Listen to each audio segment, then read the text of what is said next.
Assalamualaikum warahmatullahi wabarakatuh. Selamat sore selamat siang menjelang sore.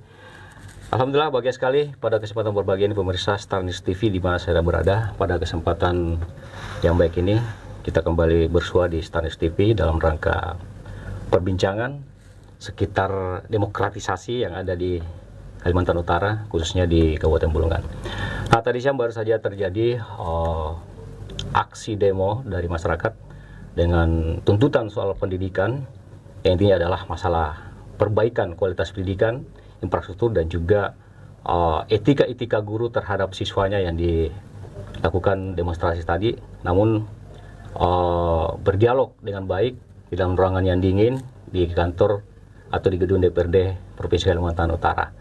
Untuk membahas hal itu, apa saja isi di demo tersebut, atau tuntutan apa aja yang disampaikan mahasiswa, di studio kami telah hadir dua narasumber kami.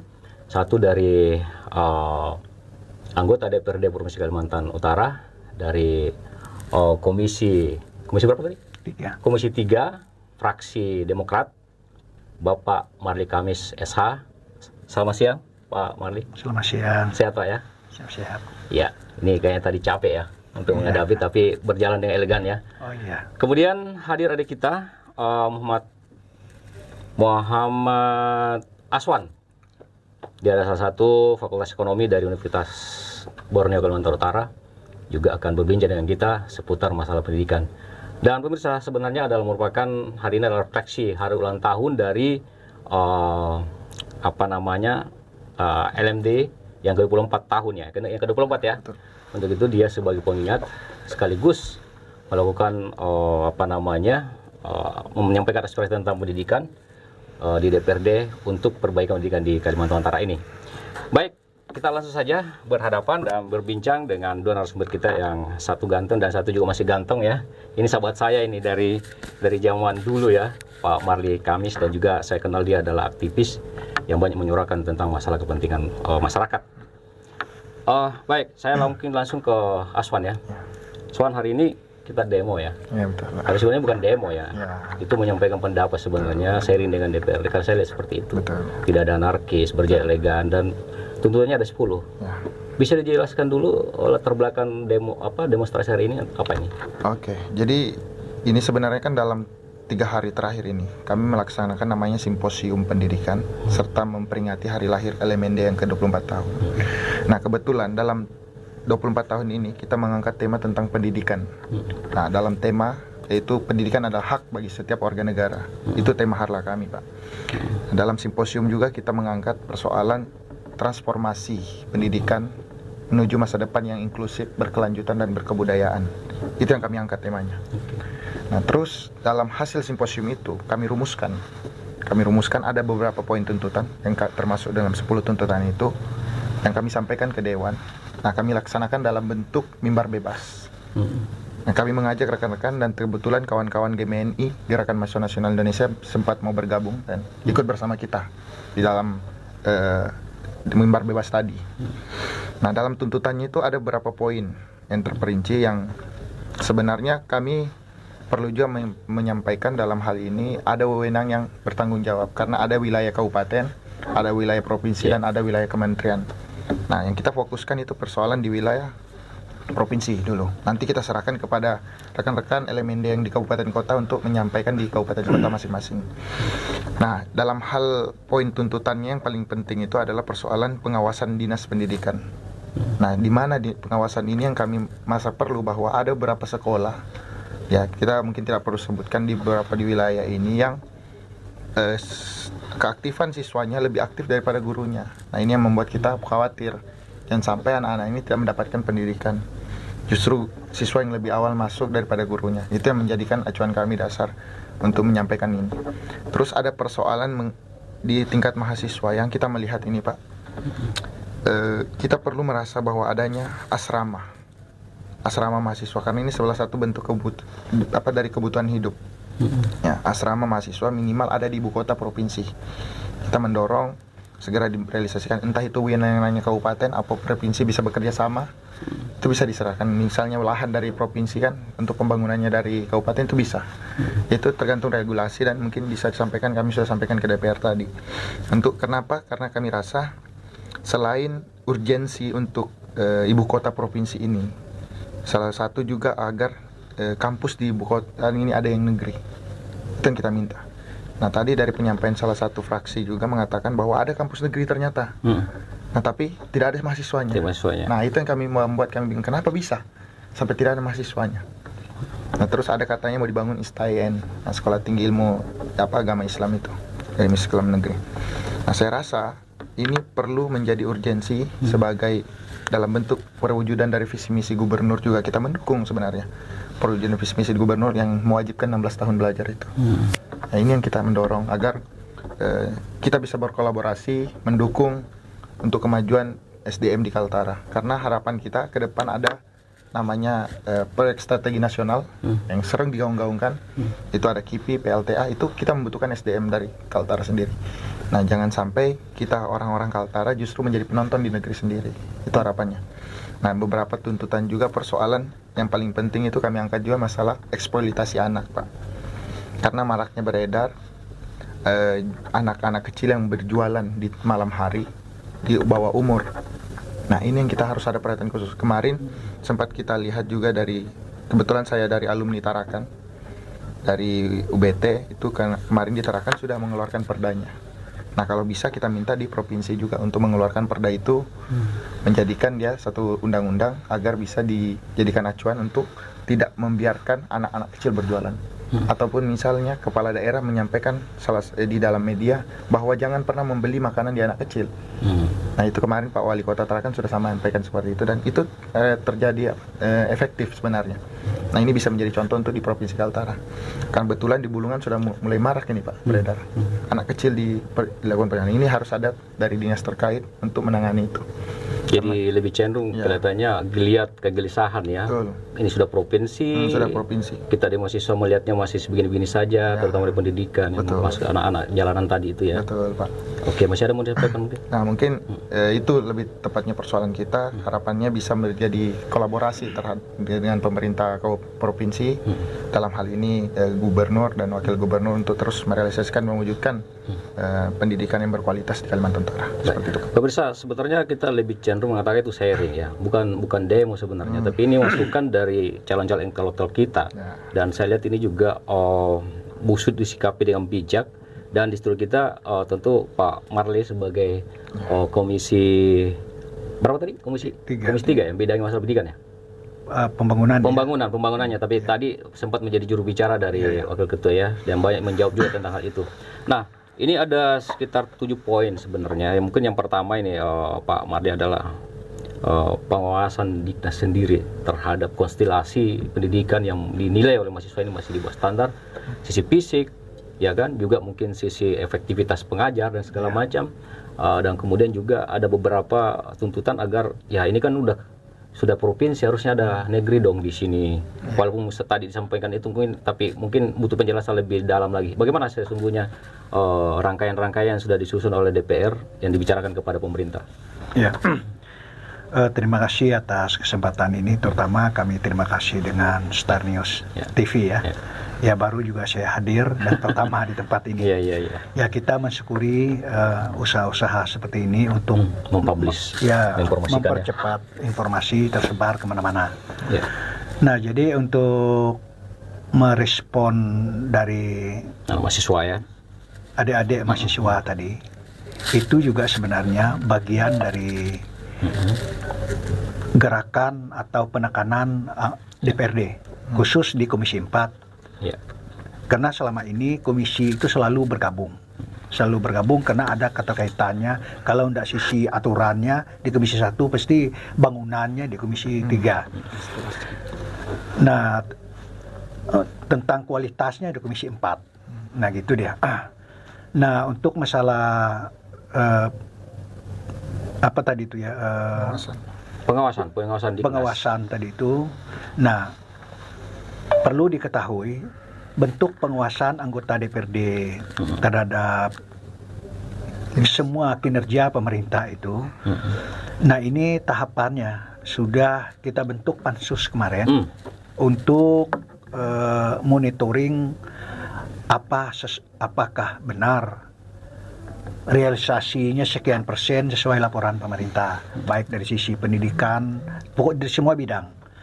Nah, mungkin dalam minggu ini nanti baru clear laporan dari pansus terhadap bentuk pengawasan yang melekat. Oh, berarti DPRD ini sudah bekerja terkait tuntutan ya, sudah monitoring, tapi belum ada realisasinya, belum ada hasilnya ya. Belum ada kesimpulannya. Ini tinggal hasilnya. Oke. Nah, hari ini itu melibatkan siapa Pak Dewan? Semua anggota DPRD. Oh, pemerintah juga enggak? Enggak. Ini murni internal dulu ya. Ya, nanti itu hasilnya baru dilaporkan. Waktu monitoring dihadirkan oleh pihak pemerintah, dihadirkan. Kalau di bangunan fisik dihadirkan juga kontraktor. Nah, jadi supaya sekali bertanya, jadi semua pihak ada. Mengapa tidak bisa berjalan, mengapa bisa, mengapa tidak, jadi langsung. Nah, jadi mungkin dalam minggu ini kita melihat itu. Dari sisi laporan khusus tuntutan adik tadi menyangkut pendidikan ya. Karena dalam laporan mereka sekian persen. Nah, maka monitoring itu apa benar seperti itu. Sorry Pak Marli, itu yang di pansus itu apa? Spesifikasinya apa? Spesifiknya kita merespon laporan pemerintah. Kan laporan mereka kan LKPJ. Apa itu kalau yang laporan pemerintah kalau masuk ke Dewan apa itu? LKPJ pemerintah.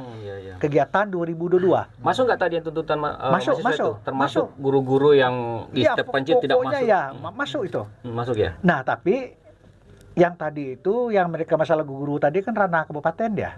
Harus di DPR kabupaten itu disampaikan. Tapi mungkin ada polanya dari DPR provinsi untuk kabupaten mungkin. Apakah disampaikan nanti? Nah, kalau dia bentuknya seperti tadi, nanti kita nyampaikan, kita suratkan ke kabupaten. Pengawasan masih melekat itu situ atau melepas gitu aja? Lepas kita menyampaikan karena itu ranah mereka. Nah, ranah kita cuma SMA, SMK.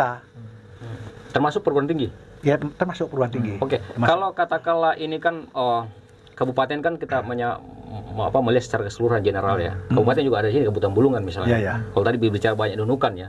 Guru-guru yang memilih-milih lokasi atau tempat, katakanlah dia Jawa segala macam, justru aktif siswanya daripada gurunya seperti yang disampaikan Mas Yo tadi. Itu gimana menanggapinya? Memang terjadi atau gimana tuh? Nah, ini sebenarnya sudah ada PP yang mengatur itu. Saya lupa ya. Kalau 3 bulan saja guru itu tidak melaksanakan tugas, ya mungkin dia turun begitu kan. Kalau itu sudah dilapor, itu sudah ada tindakan dari pihak dinas dengan itu. Ya.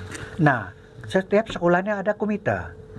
Nah, komite itu yang berperan aktif, proaktif untuk melihat dan melapor yang gitu itu sebenarnya. Kalau Aswan sendiri melihat komite itu berfungsi apa enggak? Nah, ini kami dapat datanya Pak, tidak ada sebenarnya. Tidak ada. Ya, itu kan laporan langsung dari masyarakat. Laporan masyarakat. Ya, persoalan realitasnya langsung masyarakat. Langsung masyarakat kami dapat. Anak-anaknya kenapa datang ke sekolah tidak belajar?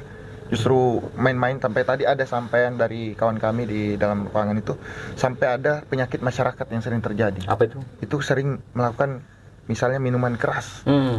Nah, ini akan sesuatu yang karena pembinaan jarang. Jadi siswanya jalan sendiri atau jalan sendiri, gurunya juga jalan sendiri. Betul. Pak Marli, itu terjadi nggak di lapangan itu seperti yang mungkin anggota dewan pernah telusuri? Saya tidak berani karena tidak pernah melihat, atau saya tidak berani kalau tidak ada sumbernya. Kalau bisa ada tapi isu-isu dari masyarakat apakah dari komite atau dari kepala desa. Tapi isu-isu tentang hal itu pernah dengar nggak? Baru saya dengar. Baru dengar ya? Baru saya dengar. Baru dari mahasiswa? Ya, kalau yang kurang aktif guru itu saya dengar. Saya dengar itu karena banyak alasan saya dengar ya.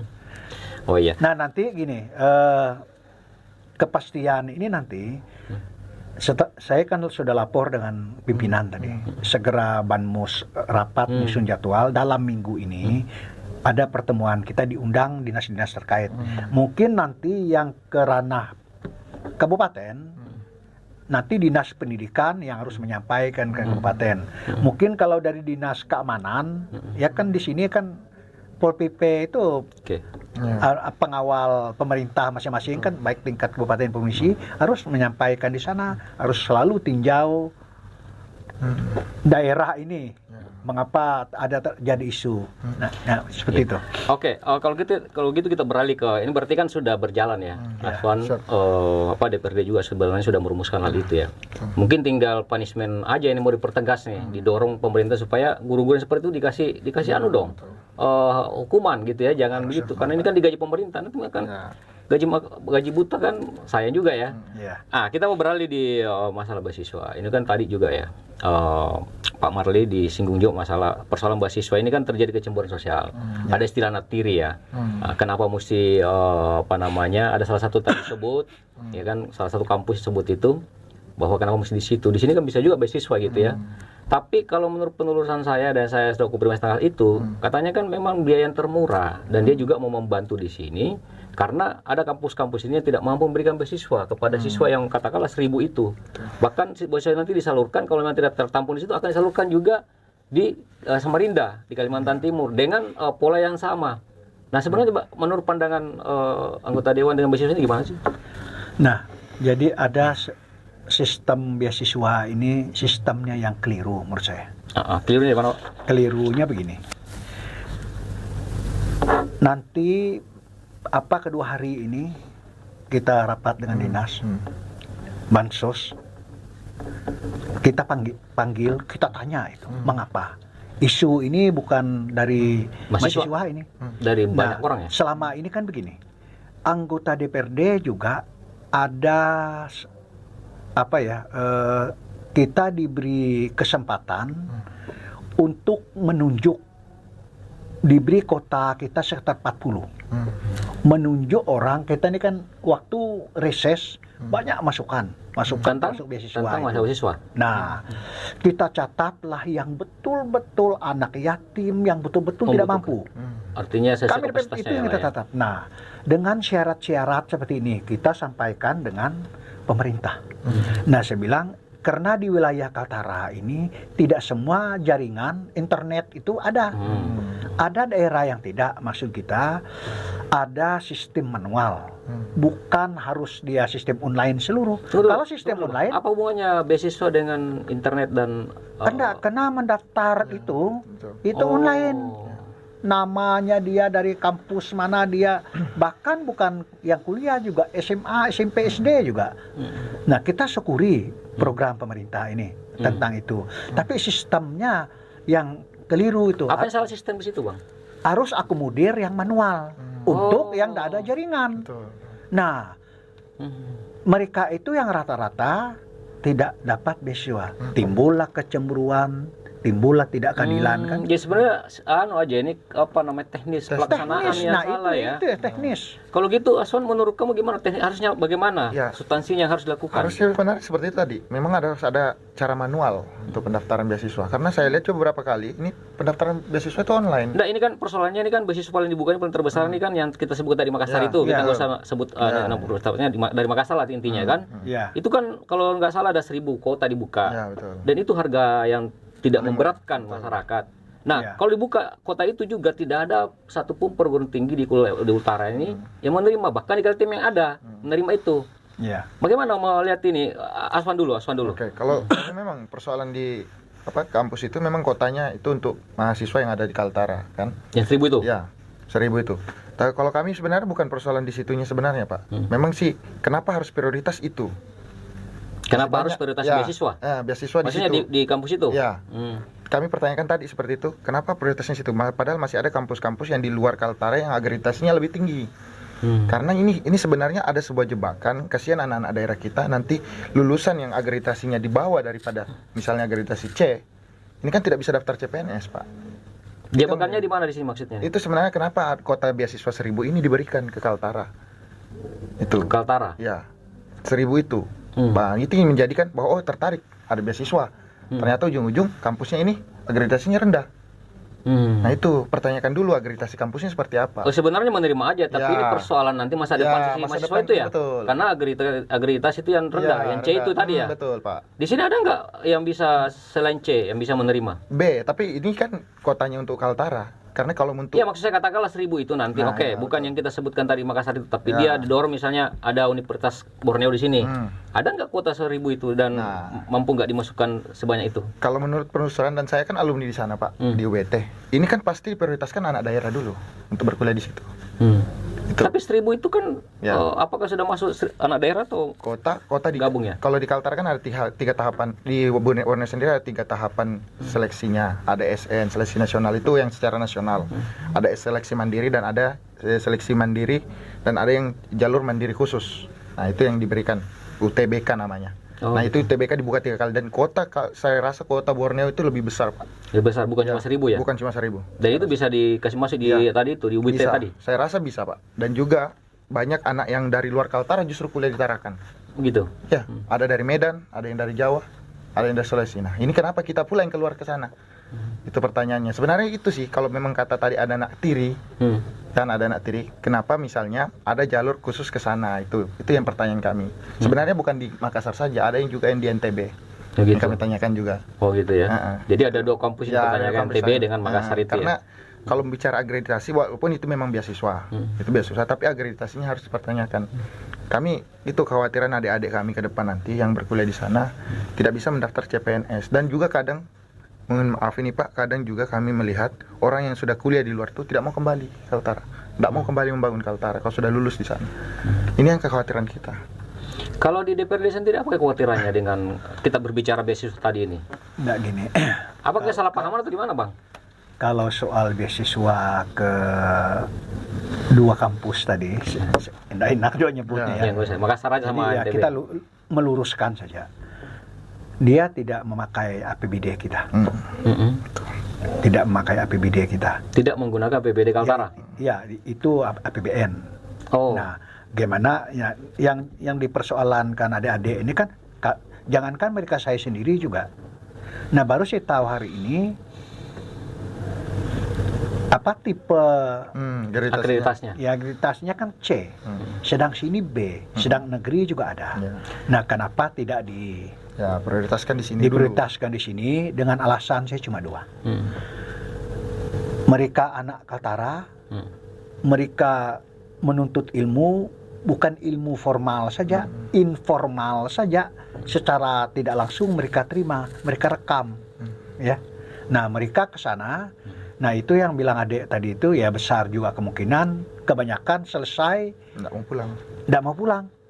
Nah, jadi orang luar pergi kuliah di sini, mereka pulang ke kampung mereka, kita kosong. Mungkin pertimbangan itu saya rasa ada usaha atau ada kebijakan pihak pemerintah melalui dinas pendidikan untuk mengakomodir ini dalam pengertian seluas-luasnya. Difasilitasi, Manfaatnya, selesai, kembali dong. Ya, Ngabdi gitu dan maksudnya. beasiswanya harus juga. berjanjian gitu ya. Betul, harusnya seperti itu Pak. Tapi itu kan Dewan bisa mengusulkan dong hal itu. Ada nggak rencana mau mengusulkan seperti itu? Nah, karena kita dapat informasi ini Maka akan dari dilakukan. mereka, ya kita akan kita lihat pertemuan 2 hari ini nanti. Oke, berarti Dengan cakep semua ya. dinas. Berarti apa aksi mahasiswa hari ini ada manfaatnya lah ya. Ya, betul. Ya. Siap. Minimal. Kedua juga dalam ya. pertemuan ini kita menghadirkan juga dari Korlap apapun namanya di mahasiswa itu hadir nanti.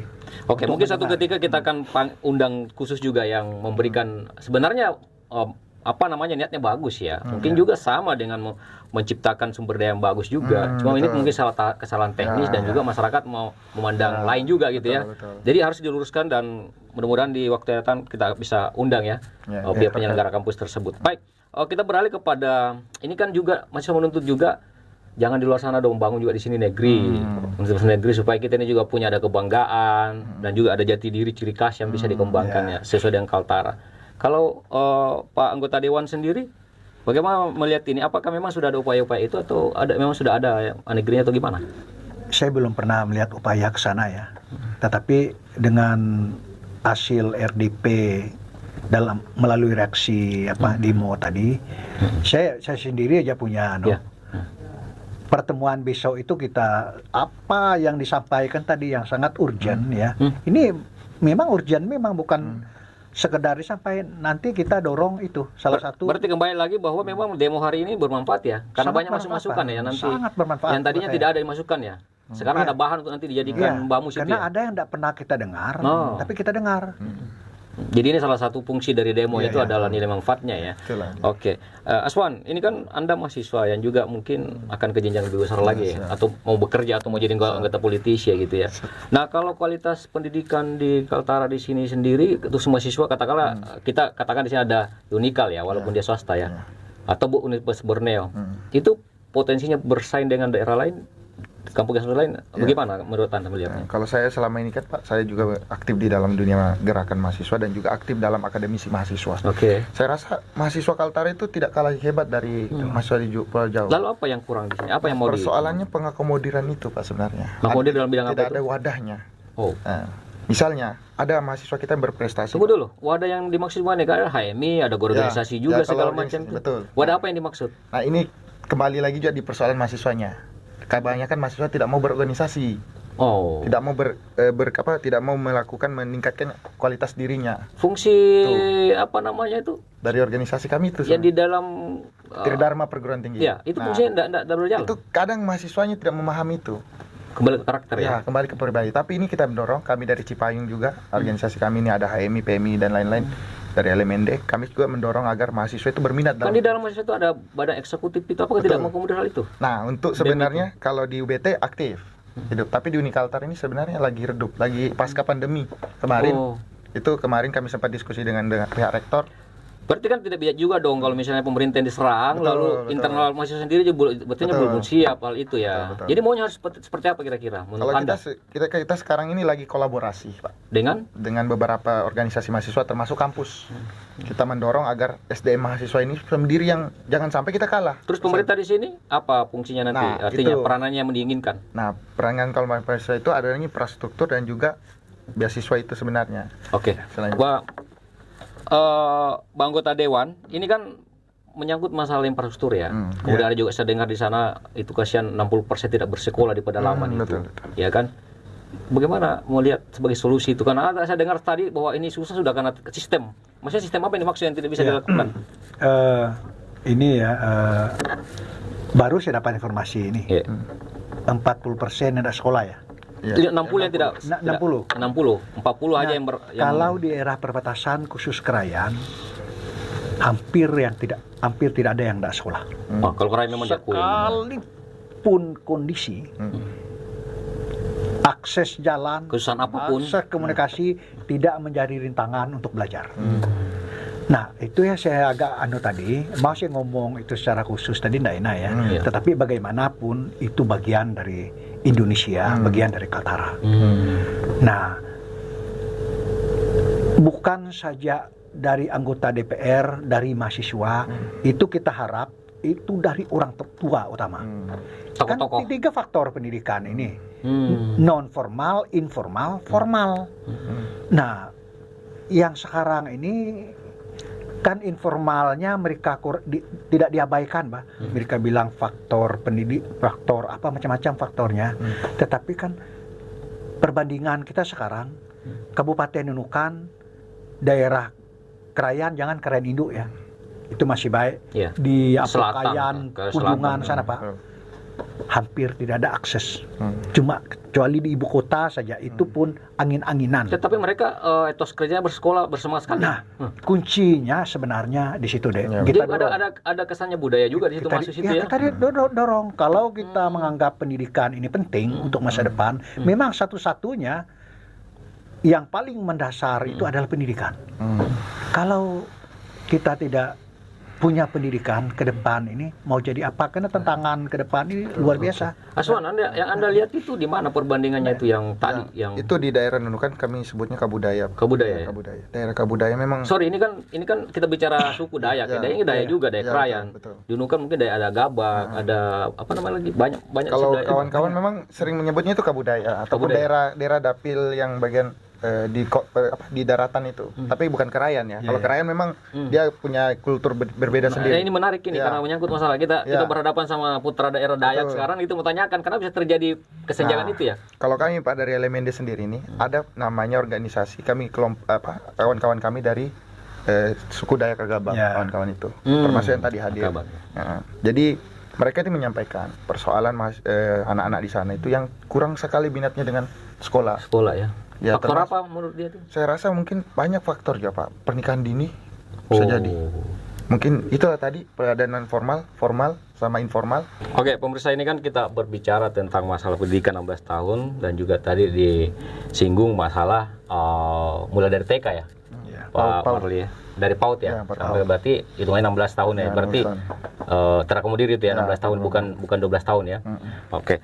Oke, mungkin clear itu, tapi kita mau bicara tentang anak jalanan. Tadi juga disinggung masalah jalanan ini menyangkut masalah eksploitasi ya, anak-anak kecil ya, seharusnya masa-masa belajar, masa istirahat di rumah, tapi malam-malam di jualan. Ini juga menjadi sorotan tajam dari mahasiswa tadi. Yang Anda lihat sendiri, Swan, gimana sih? Ya, sebenarnya ini kan Pak berkaitan terkait saya asalnya kan kemarin dari Tarakan. Itu Tarakan kan kita tahu memang kotanya sudah agak besar kan. Dan di situ saya lihat semasa saya aktif waktu menjadi ketua LMND Tarakan. Waktu itu saya lihat sering di kafe-kafe itu pasti ada anak kecil jualan. Dan itu yang kami mengeluarkan tuntutan kami dan sampaikan ke DPR. Dan alhasil DPR mengeluarkan perda bahwa jangan pernah membeli makanan kecil pada makanan pada anak kecil. DPRD Kota Ya, Tarakan. Kota Tarakan. Dan itu dibenarkan oleh wali kota. Dan wali kota berstatement jangan pernah ada membeli makanan dari anak kecil. Dari lapangan berhasil atau tidak? Dan berhasil. Dan mulai tertekan sekarang. Mulai tidak lagi penjual-penjual itu ya? Ya, mulai menekan itu anak kecil. Nah itu sebenarnya anak kecil ada dua yang dia jual. Selain makanan, rasa iba itu. Kita kalau membeli makanan dengan anak kecil pasti terperhatiannya. Iya, perhatian. Ini kan dimanfaatkan oleh oknum-oknum yang tidak bertanggung jawab. Jadi kita harapkan ini sebenarnya barang ini terorganisir ya Pak. Ini masalah ini terorganisir dan pasti ada oknum yang memainkan itu. Tidak mungkin anak kecil punya inisiatif saya mau menjual. Dia pernah berpikir di situ. Pasti dunianya itu dunia main. Dan ini Anda ingin secara provinsi harus dilakukan itu ya? Seperti yang dilakukan Tarakan? Betul. Bagaimana sendiri Kanda? Sudah dilakukan kayak itu atau ada usulan kah? Ada pernah disinggung ke masalah itu? Saya baru dengar itu tadi.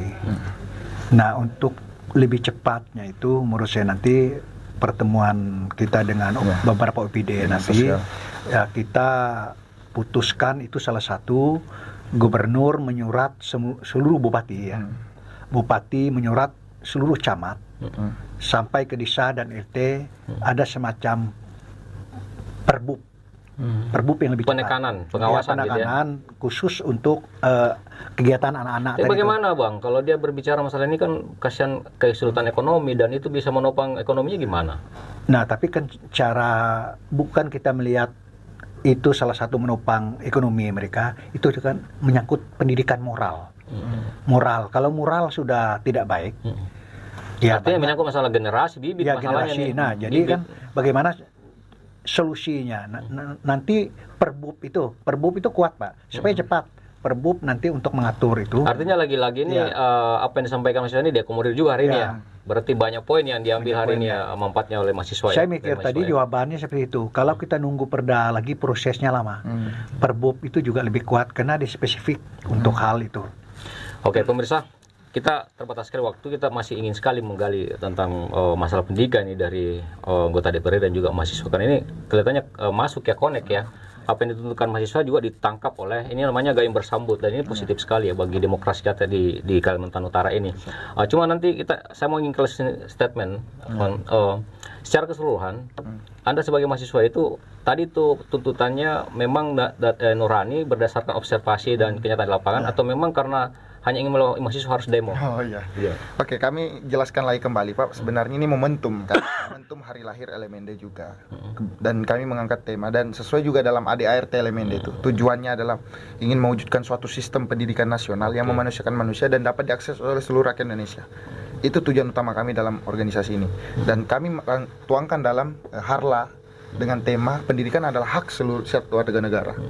Dan subtema kami itu ada kemarin di simposium itu adalah transformasi pendidikan untuk masa depan yang inklusif, berkelanjutan dan berkebudayaan. Nah itu yang kami sampaikan dan kami dalam 3 hari ini, kemarin mulai dari hari Sabtu, Minggu, dan kami rangkumkan dan hasilnya memang kami sudah sampaikan waktu pembukaan kemarin bahwa kami akan bawa ini hasil ke DPRD dan kalau memang di DPRD ada wewenang yang tidak bisa diselesaikan, kita akan sampaikan ke Kementerian tanggal 22 nanti. Nah ini memang sudah murni dari gerakan kami, ini dari hati nurani dan gerakan kami terjun ke masyarakat melihat kondisi di lapangan dan itu yang kami sampaikan dan Alhasil DPRD menerima dengan baik, itu yang kami apresiasi. Semulanya Anda puas dengan sikap DPRD hari ini? Dan kami akan dilanjutkan dalam RDP yang lanjutnya nanti, itu harapan kami bisa dihadirkan instansi-instansi terkait, Pak. Oke, Bang Marli, apa yang Bang Marli bisa lihat dari hikmah, apa yang bisa ditarik dari adik mahasiswa ini terhadap demo hari ini? Ya, yang saya lihat itu kepedulian mahasiswa terhadap pendidikan itu sangat tinggi.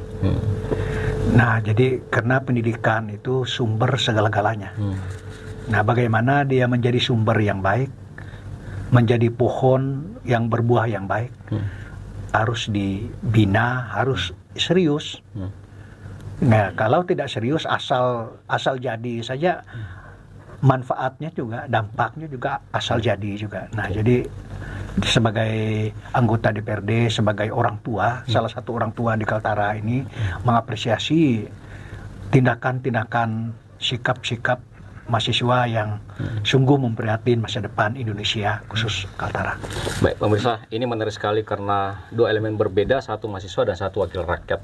Dan ternyata pada hari ini kita diberikan sebuah pendidikan miniatur bahwa demokrasi itu terbangun di sini, di mana mahasiswa memberikan penyampaian tentang aspirasi yang elegan dan juga diterima dengan elegan oleh anggota DPRD. Dan mudah-mudahan ini terus berlanjut, Pak Marli dan juga Aswan.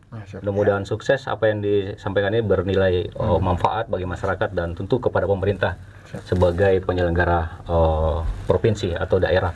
Baik, terima kasih Pak Marli atas kesempatannya. Ya, terima Sehat selalu. kasih juga Marli. Ya, Sehat Aswan, selalu. Salam mahasiswa. Salam. Ya. Saya M. Sakir, sekarang undur diri dan kami bertiga mohon maaf yang sebesar-besarnya jika ada kata-kata yang salah, dan kita ketemu di lain kesempatan. Assalamualaikum warahmatullahi wabarakatuh. Selamat sore. Selamat sore. Terima kasih.